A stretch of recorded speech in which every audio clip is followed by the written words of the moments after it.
Okay, so here we are playing Vinci, ready to enter really the second real round of the game. And the first thing I'm doing, I'm going to show you how a regular turn works. See, everything else was a come on the map turn. Yellow cleans all their pieces off the map. They keep the territories they've expanded into. They want to score for those, but now they can attack other areas. And you have to keep in mind what their special abilities are. Messages allows them to split up astronomy, allows them to attack over a dark blue sea area. They don't have any real advantages or disadvantages anywhere, and when I look at the counters that they have for expansion, they have 9 of them. That's basically 3 areas. Doesn't really matter what they do, so long as they stay out of the forests and the mountains and such.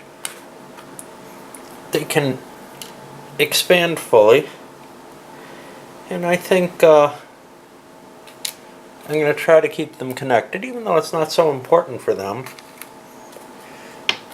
to score the most points. And let me see what the order is here. I think they reposition before they score. Yeah, they reorganize before they score, so I had to try to defend areas. I feel are at risk. I'll put a couple of pieces in each, and I don't know. See, this would give me more solidity, but I think that's fairly safe, so I'm going to put this over here. And now I just score my points: 2, 4, 6, 7. Added to my 14 puts me up to 21. So see, it's pretty much the same kind of thing, but your expansion opportunities go down as you take more territory because more of your pieces are committed to holding territory. You still get this chance to reposition though and defend what you've got. Alright, I'm going to play some of the other people out without videoing them so carefully until we get to kind of some inflection points or points where it's worth looking at the board because it's changing significantly. White also scored 7 points, bringing them also up to 21. I wanted to point out something though here. In their repositioning, and they could have done this other ways. Actually, I think they'll do this. They want to defend this agricultural spot. So they've made it more expensive for black to take it. The reason being because black has agriculture and score more points for it, so they feel they're more likely to be attacked there. Now, they're probably pretty likely to be attacked here as well. And this is kind of the problem. So they'd like to shunt black away. But they're kind of afraid of, well, they can't defend against everything, so they'll go like that. Well, I can't seem to keep away from videoing, especially at these early stages in the game. There's a lot of interesting points to highlight. So I pulled all the green pieces off the board. They're about ready to go. Now, right now, they're the victim of diplomacy from red, which means they can't attack red. In order to do anything, they must attack blue. With their currency, they can get points for mountains, but they can get more points for other things, and it's easier to attack the other things. So normally it would be 2 to attack the province, and then 2 for the extra pieces. Neither of blue's abilities give them a defensive ability, so that's enough to win me this battle. But I still have a couple pieces that I have nothing to really do with. I'll hold them off the board because they're not really useful. Blue loses a piece and is now disconnected, which could be something that they want to resolve come their turn. And now green needs to defend their territory. And they'll do it this way. It looks, they're as worried about red as they are anyone else. They have this militia ability which gives them a defensive bonus. It means that it costs an extra token to attack them. So that's kind of a cool factor. And they get 3, and 3 is 6 points, pushing them up to the 18-point level. Red once again targeted green with the diplomacy, feeling that they're the more dangerous, they share more border with them. And then they expanded in the south into Anatolia, and getting the extra livestock points.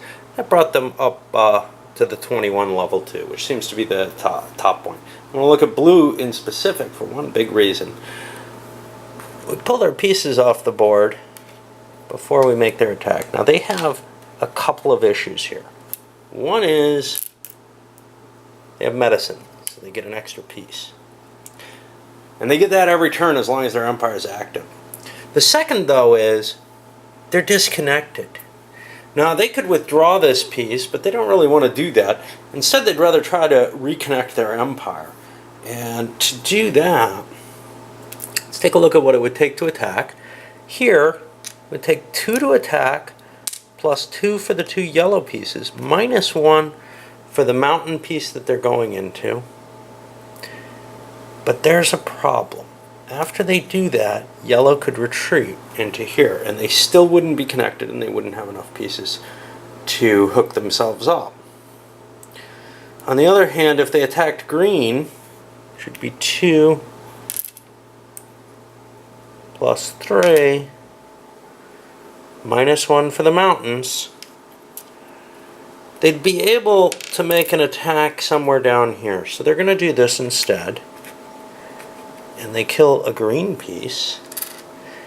And green has to retreat. And I'm not quite sure what restrictions there are on them still. But they're not terribly worried. And now blue has 2 more pieces. They come out of the mountains. 2 pieces is a successful attack. And 1 piece... Well, 2 pieces would be enough to take this. They have to take this piece. They get that off the mountain. And they're in there. And now they get their points. Mountaineering gives them points for mountains. 1, 2, 3, 4, 5, 6. So they're up to 19. We'll move on to black. And this constant min-maxing of points that has to happen on every turn, black attacking white, even though white kind of dicked them over by building stuff on them, would be a bad economic move for them in terms of total points. So their little ploy worked. And black ended up expanding through a mountain space that's not valuable and it was kind of expensive to take, but provides them with some defensive bonus and offensive capability as well. And, you know, in terms of coming out of it. And grabbed another agricultural space and put themselves up to a total of 20. And now we go into another turn. Yellow has taken the action. They had to move into here where there was a clearer piece to actually attacking white for no particular reason. And points-wise, they're going to score 1, 2, 3, 4, 5, 6, 7, 8, 9 points, which is a pretty good bundle. And as you can see, the game moves along pretty quickly. It's not a long game. I'm going to reposition my pieces, then take white's reaction to this. Well, white expanded into a yellow area, scored its own points, and is ahead at 30 at this point. Green is looking at their prospects, and they're really not thrilled. The diplomacy has been killing them. They've been bottled up in this space. Blue's got them very heavily knocked out here. If they wanted to attack this, they'd have to pay 2 to go in, 1 for mountain, 1 for the blue unit, and they got only 1 unit left and have gained 1 victory point over where they are. On the other hand, if they wanted to go for this, it would be 2 to go in, and then they don't have enough to attack the units. What they're going to do is they're going to put their empire in decline. They just don't feel like they're getting much of a return on their investment at this point from that empire. So by putting it in decline, the civilization tiles will disappear. That's the first thing. That's going to cost them a couple of victory points right here. And that's a shame, but they feel like they're in a losing proposition with what they have. And my hand is having trouble with the bag. Okay. Now the next thing that happens is they get a couple of these decline markers. They're only allowed 1 empire in decline. This is it. And you notice they removed all their tokens but 1. These become less defensible, but that's okay. They're just not looking that they're very well off here. They score their points without any of the advantages. They get a big total of 2 points. That's pretty crappy. And now they look at what's out there. And this is a hard call what they're going to take. Mountaineering weapons is a nice combination, it sounds like. Weapons says what? Conquest costs 1 less, and we know what mountaineering does. That dual agriculture is just not going to be a lot of tokens, and I don't think that's worth having. On the other hand, the message is mining may be a better option, but I'd rather not pay that much. So I'm going to pay the 2 victory points I got this turn to grab this pair, and I'll be coming on with them next turn with an invasion again. He's come forward, and we'll draw another pair for there. I'm not going to worry too much what's out there and explaining it and everything at this point. Red put blue into as its new target for diplomacy and expanded a little bit here. Blue, on the other hand, expanded mightily. And I'm going to put some defenses in place to get into these southern mountains, and scored a lot of points, 9 I think, to put them right into things. I've still got black left to go, and they're probably not going into decline at this point. We'll see. So at the start of another turn, yellow has a decent stack of units. They could expand and get another point. Their empire is fairly large. La la la. Sounds great. But there isn't much advantage they're going to gain out of continuing to run this empire, even though it's in good shape. So they too are going to drop it into decline. And it's exceptionally valuable for them because they didn't have any point advantages. When you've got things that generate points as long as you don't go in decline, it's a lot harder to go into decline. So the green choice, actually, they were getting, I don't remember what they had, but they were getting something. Oh, they had coinage. They were getting extra point per territory if they didn't go into decline. So it was kind of painful for them to do so. Yellow, it's not terribly painful. Now, their next decline will be painful if they still have this empire, and they won't do it as long as they're making these kind of points, which is 1, 2, 3, 4, 5, 6, 7, without having to do anything. And they get to pick a new set. And what do they want? Do they want to take a couple points for that double agriculture? It's not a lot of pieces. On the other hand, they got the mining messages. I look at mining, that doesn't look terribly valuable. Espionage astrology, not terribly valuable. See, the problem is this thing is liable to be painful to keep. Just because it's so weak. I think there's a good chance I'll be able to pick off a couple of white spaces though and get some good points. Of course, I won't have, I'll drive this away and that'll be a problem. I'll drive this away, that'll be a problem. Oh. What about the mining? Is there mining that is useful to me? Plink. Or of course I could go up there, but that's a painful choice too. Up here is adjacent to me. Down here, that doesn't look too bad. I might be able to get to there. Alright, I'm going to pay 2 victory points to grab this pair. And I know it's probably not much fun listening to me think to myself, but I don't know. Anyway, I'll go on to the white turn here and replenish what's up there. So white doesn't have to make that choice to decline because they have a rebirth counter. They're going to take their 2 pieces and they're going to attack here. 2 would be enough to take it. They got to pay 1 more for this, but they got the shipbuilding, which allows them to. They kill a yellow piece. They feel yellow's in the lead. That's good enough. And now they're going into decline, but they get to do it after their turn, which is really, really potent. Let's get their points. 1, 2, 3, 4, 5, 6, 7, 8. Which is pretty good for them. They're up there in the lead too. 36. This counter went away because it's a live empire briefly. But here's the thing now. they get their decline markers on the board. And there's no reason that they wanted to stay alive with this empire. It's doing just peachy as it stands. Their counters will go in the bag,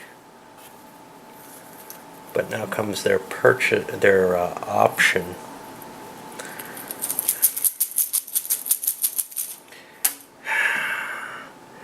This double agriculture doesn't look great to them either. They have a big empire on the board. What about these others? Well, I don't remember what espionage does for you. Astronomy doesn't look terribly valuable, but it doesn't look like it hurts. Espionage, on the other hand, what does that allow? It allows 1 conquest, costs only 2 tokens. That's not too bad. Do I want to spend 4 points to get to that? Or get 4 points to get that?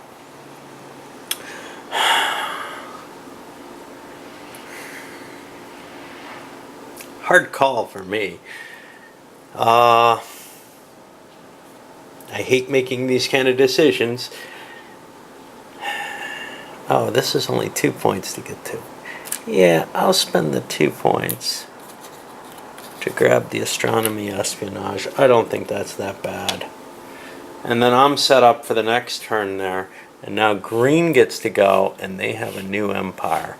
I got to draw 2 more counters. If I can do that.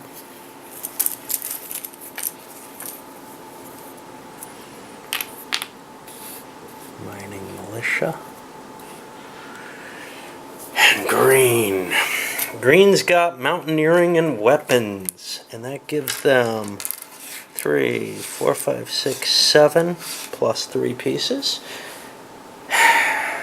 That's a combination that they're definitely going to come in all over blue. That's definitely where they want to be. They could come in down here too, but up there is so much better.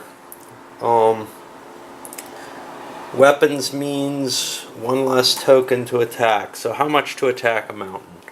Well, it costs them 2 base to attack, +1 for mountain, -1 for mountain, +1 for blue piece, -1 for weaponry. The blue guy dies. Okay? And we'll give him these up here.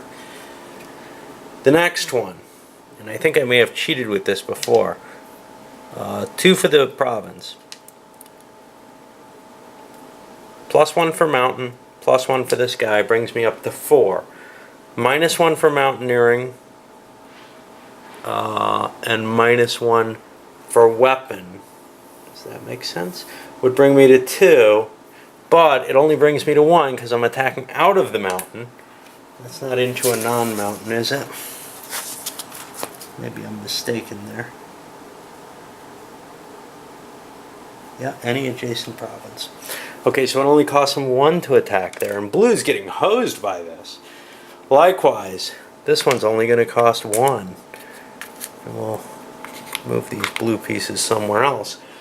Now, I've just moved next to my own piece. That kills this piece because I don't have heritage.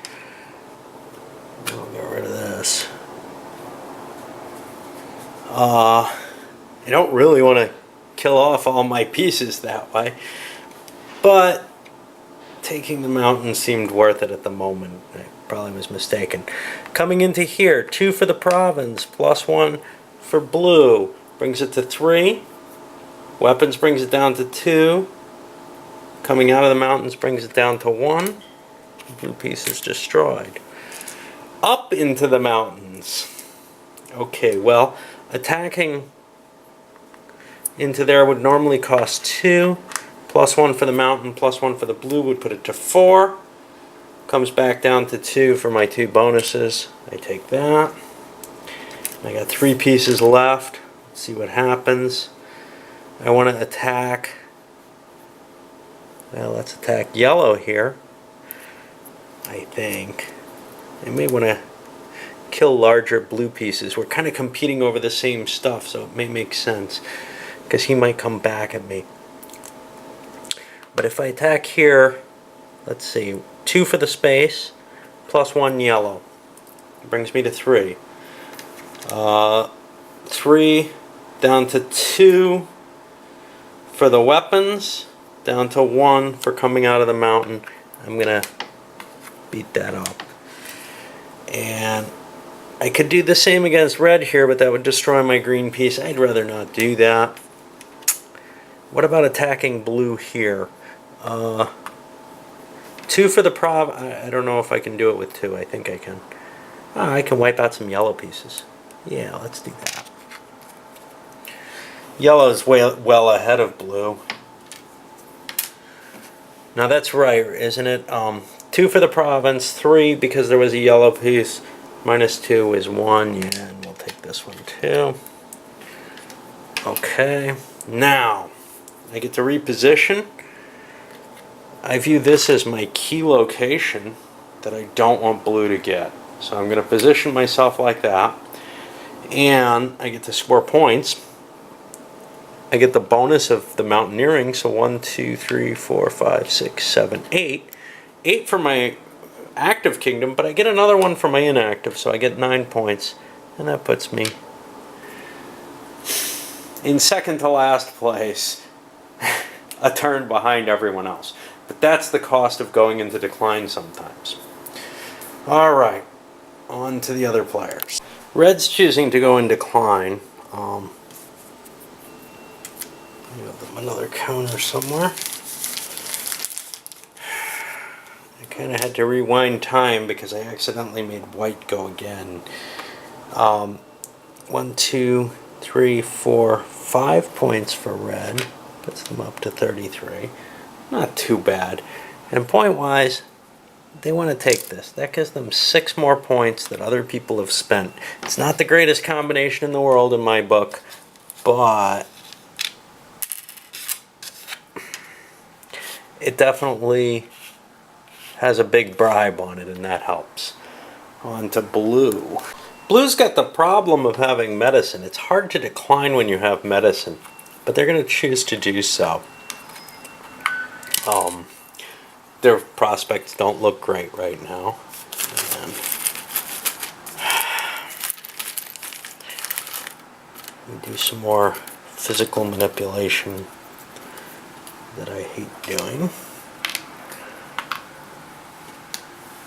That scores them 1, 2 points.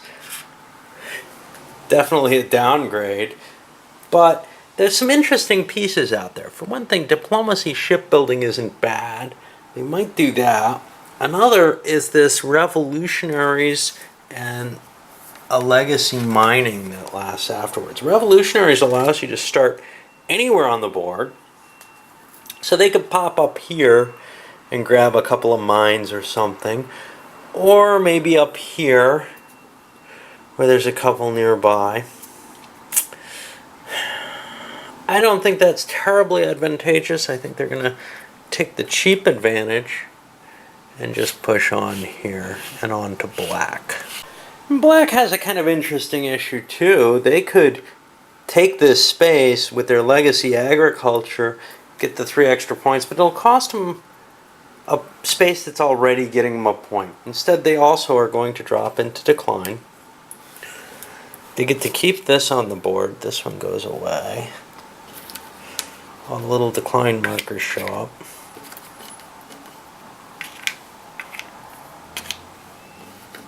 They score their points. 1, 2, 3, 4, 5, 6. That's not too terrible. And now they get their pick, and this revolution mining doesn't sound bad at all. And we'll see how that works out. And we're around to another round. This one's getting loaded up. It's awfully long as it is.